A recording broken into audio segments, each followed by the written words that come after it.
सम्पूर्णमा जयमसी जीवनको लागि सत्यता दैनिक उपासना पुस्तक गस्पल पब्लिकेसनद्वारा प्रकाशित भएको आजको शीर्षक रहेको छ, हामी सबैले कुनै न कुनै कुराको आराधना गर्छौं। आज वैशाख 24 गते मे 7 तारिक।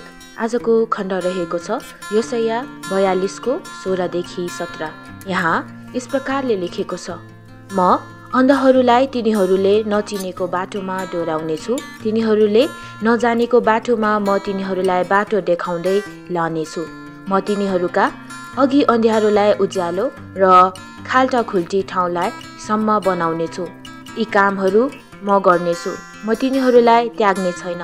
तर देवताहरूमा भरोसा राख्नेहरू र मूर्तिहरूलाई तपाईहरू नै हाम्रा ईश्वर हुनुहुन्छ भन्नेहरू ठुलो लाजमा पर्नेछन्। बब डिलनको शब्दमा भन्नुपर्दा तपाईले कसैको सेवा गर्नुपर्ने हुन्छ।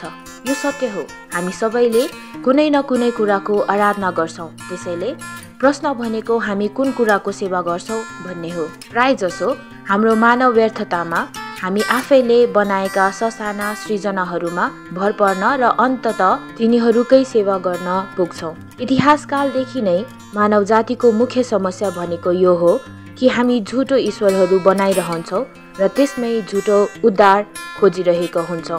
यी मूर्तिहरू केवल साँचो परमेश्वरका प्रतिस्थापकहरू हुन्। परमेश्वरलाई हाम्रो भक्तिको केन्द्र र हाम्रो सन्तुष्टिको स्रोतको रूपमा हेर्नुको सट्टा हामी उहाँले हाम्रो आनन्दको निम्ति बनाउनु भएको असल थोकलाई पुज्न हामी पुग्छौं र तिनै व्यर्थका कुराले उहाँलाई प्रतिस्थापन गर्न पुग्छौं। सीएस लुइसले यसरी भन्छन्, हामी दोमनका प्राणीहरू हौं। हामीलाई अनन्त आनन्द प्रस्ताव गर्दा गर्दै पनि हामी पियक्करपन, यौन र शरीरका अभिलाषाहरूमा रमाउँछौं।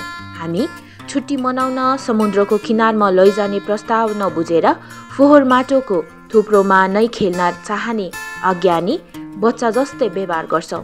हामी सजिलै मिहिन कुरामा खुसी हुन्छौं। हामी जुनसुकै स्तरको प्रतिस्थापकसँग निर्भर भए पनि ती ईश्वरहरू शक्तिहीन छन्। तिनीहरूले हामीलाई सहायता पुर्याउन सक्दैनन्। जसै यशायाले हामीलाई प्रष्ट पारेका छन्, तिनीहरूले हामीलाई कहिले हाम्रो भविष्य बताउन सकेका छैनन्। न त हामीलाई हाम्रो विगतबारे सोच्न मद्दत गर्न सक्छन्, न त तिनीहरू हामीलाई सल्लाह नै दिन सक्छन्। तिनीहरू केवल मौनता र अपूर्ण अपेक्षाहरूका साथ हाम्रा प्रश्नहरूको जवाफ दिन्छन्। केवल साँचो र जीवित परमेश्वरलाई सुरुदेखि अन्तसम्म सबै कुरा थाहा छ।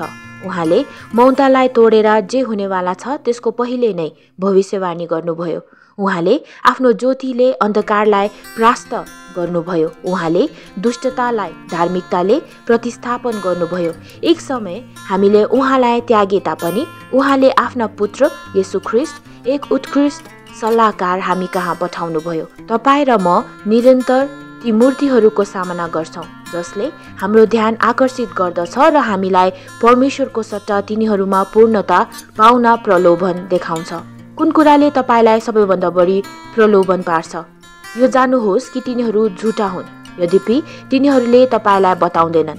उहाँको सेवा गर्न र उहाँबाट सेवा गरिने कुरामा पूर्णता पाउन परमेश्वरको वचनले हामीलाई मूर्ति पूजकहरू शरमा पर्छन् भनी चेतावनी दिन्छ र एक असल मार्गमा डोर्याउँछ। आज तपाईले कसैको सेवा गर्नुपर्ने हुन्छ? केवल जीवित प्रेमिलो परमेश्वरको सेवा गर्न निश्चित गर्नुहोस्। तपाईको आजको दिन आशिषमय भएको होस्। जय मसीह।